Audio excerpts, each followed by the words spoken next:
Катенька, сейчас ко мне придет серьезный дядя из налоговой. Поэтому тебе нужно вести себя... Хорошо. Доброго дня. Инспектор Докопайло. Здравствуйте.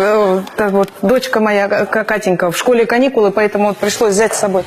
Какая хорошая девочка. Сколько девочке лет? 7 лет. И 2 квартала. Сразу видно, дочь бухгалтера. Ну что, приступим? Да, пожалуйста. Мама, Мишка говорит, что он симпатичный. Или это не тот? Какой не тот? Ну, помнишь, ты говорила? Инспектор урод еще тот. Так я про инспектора ДПС говорила, это вы не слушайте ее. Так, Катя, давай это. Да, на тебе печать. Все, иди поиграй с печатью. Давай. Давай. Мишка просит настоящую, которая там в горшке лежит. Какой хороший Мишка.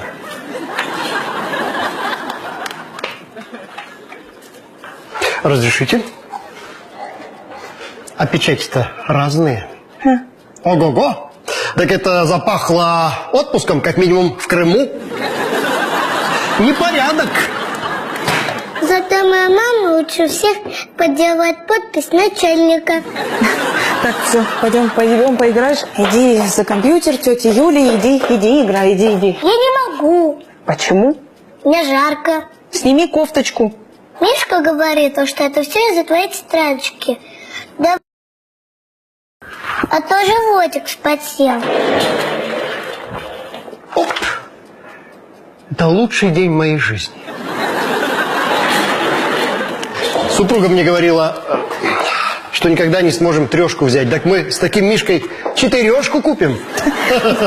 Ну что вы, я в любом случае бы вам показала. Просто, ребенок, сами понимаете. Правильно, мама. Вали все на меня. Меня не посадят. Ну что, пора обеспечивать мою безбедную старость. 500 тысяч.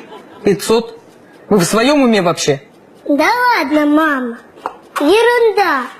Всего 5% от прибыли. Тем более мой Мишка все записывает. Пора обеспечивать мою безбедную старость. 500 тысяч. Да что такое? Как что? Это Мишка, который обеспечивает вам безбедную старость.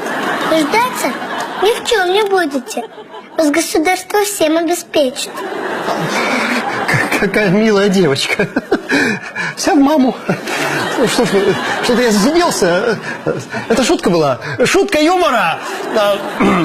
Проверка закончена. Ваши документы, ваши печати, ваш блокнотик. В следующем году проверки не будет. А что проверять? Фирма у вас хорошая, честная, прозрачная. Так что до свидания. Мишке привет. До свидания. Извините, если что не так. До свидания. До свидания. До свидания. Ну что, собирайся. Поедем в магазин видеозайца покупать. У меня пожарная инспекция скоро.